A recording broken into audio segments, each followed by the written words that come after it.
आदरणीय गुरु माँ और गुरुदेव के श्री चरणों में नमन। गुरुदेव कल की साधना पहले के 2 दिन की साधना से बहुत अच्छी, शांतिपूर्ण और प्रेमपूर्ण रही। पहले भी मैंने नीली बैगनी रोशनी कई बार देखी है, परंतु कल यह बार बार आंखों के सामने भर जाती थी। बहुत सुंदर तरीके से कल मैंने इसे अनुभव किया। हृदय चक्र को मैंने खूब अच्छे से अनुभव किया। सहस्त्रार चक्र बार बार स्पंदन कर रहा था और साधना से उठने के बाद रात के 1-1:30 बजे करीबन नींद नहीं आई तो मैं लेटी ही हुई थी। मैंने अपनी आंखों से, अपने चेहरे से कुछ दूरी पर नीली बैगनी रंग की चमकदार रोशनी की गोली को नाचते हुए देखा। मेरी आंखों के आगे वो घूम रहा था और मैं उसे आंखें फाड़ फाड़ कर देख रही थी, क्योंकि अंधेरे में मुनन रंग दिखाई नहीं देते, परंतु वो मुझे बिल्कुल साफ दिख रहा था। मैं उसे देखकर मुस्कुरा रही थी। मुझे बहुत अच्छा लग रहा था उसको देखना। काफी देर तक वो मुझे देखता रहा, उसके बाद खुद ही गायब हो गया। गुरुदेव, क्या ये मेरा भ्रम था? क्या था? पर बहुत अच्छा लगा, मैं बहुत खुश हुई। प्रणाम आपको।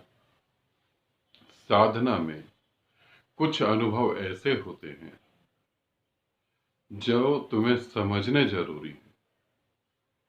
साधना में बहुत सारे अनुभव ऐसे होते हैं जो समझने जरूरी नहीं, क्योंकि वहां पर तुम इग्नोर कर दो, वहां पर तुम अपनी मस्ती में जीने लगो, कोई फर्क नहीं पड़ता। एक आदमी जमीन पर लेटा हुआ है, उसे हम ये नहीं कह सकते कि ध्यान से लेटना, कहीं जमीन पे गिर ना जाओ। वो तो लेटा है, गिरेगा कहां पर।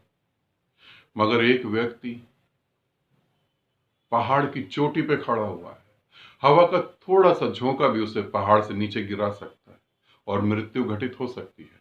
साधना में कुछ ऐसे अनुभव होते हैं, जब वो अनुभव होना चालू हो तो तुम सतर्क हो जाओ, अलर्ट हो जाओ।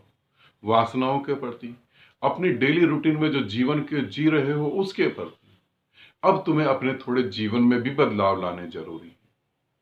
उन सभी अनुभवों में एक अनुभव है पर्पल कलर का।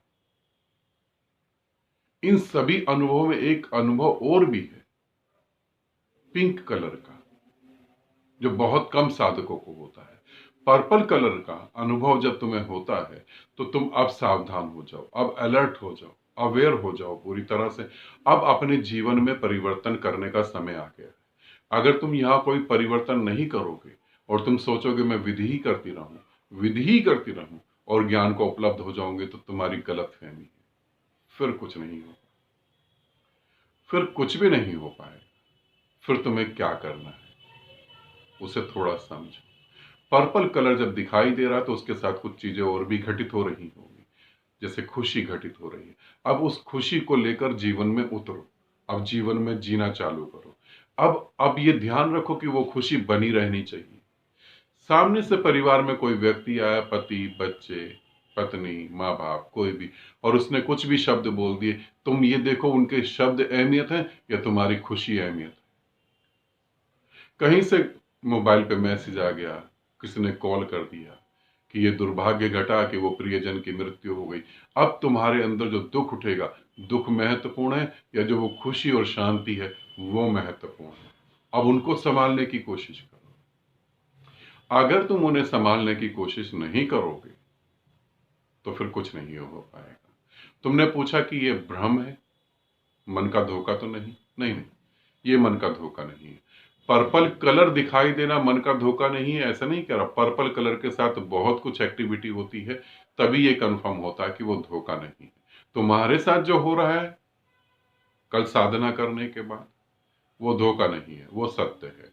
मगर बहुत सारे साधकों को पर्पल कलर दिखाई देता है, स्काई ब्लू कलर भी दिखाई देता है, और कुछ और चीजें घटित होती हैं, उसके आधार पर वो धोखा होता है। तुम्हारे साथ धोखा नहीं हो रहा, तुम्हारी साधना बिल्कुल ठीक है।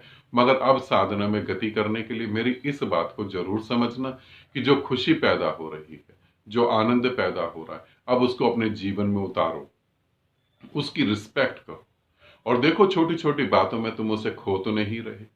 अगर छोटी छोटी बातों में तुम खो रहे हो तो तुम एक बात ध्यान से समझ लेना कि जिन छोटी छोटी बातों में तुम अपने आनंद को और अपनी शांति को, अपने प्रेम को खो रहे हो, हकीकत में वो छोटी नहीं, वो बड़ी बातें हैं।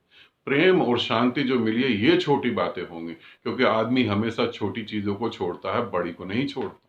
तो तुम्हारे लिए अब भी संसार परमात्मा से ज्यादा अहमियत रखता होगा, इसीलिए तुम जो है परमात्मा से मिले प्रसाद को छोड़ रहे हो। तो तुम्हें क्या करना है मैंने बताया है। इसी स्थिति में आकर बहुत सारे साधक यही कई जन्मों तक रुके रहते हैं, और इसी स्थिति में आने के बाद जो है कुछ साधक सीधा परमात्मा को प्राप्त हो जाते हैं। जो प्राप्त होते हैं वो क्या करते हैं, वो यही करते हैं, इसको वैल्यू देते हैं, ना कि संसार को। और जो नहीं उपलब्ध होते भटक जाते हैं, जिनके भाग्य में दुर्भाग्य पैदा होता है, उनकी बेहोशी से, उनकी नासमझी से, वो यही करते हैं, वो संसार को अहमियत देते हैं, परमात्मा को नहीं। तुम्हें जो घटित हुआ, तुम्हें क्या करना चाहिए? तुम्हारे इस ऑडियो के माध्यम से उन सभी साधकों को मैं बता रहा हूं जिनको पर्पल कलर दिखाई देता है, जिनको थर्ड आई पे कुछ महसूस होता है, जिनको हृदय में कुछ महसूस होता है, और जिनको अकारण खुशी महसूस होती है, उन सभी को ये बात को समझना चाहिए और अपनी साधना में गति करनी चाहिए, ताकि अपने भीतर उस बैठे हुए परमात्मा को, अपने भीतर बहते हुए परमात्मा को तुम जान सको। आनंदित रहो, सदा खुश रहो। बहुत बहुत प्रेम आप सभी को।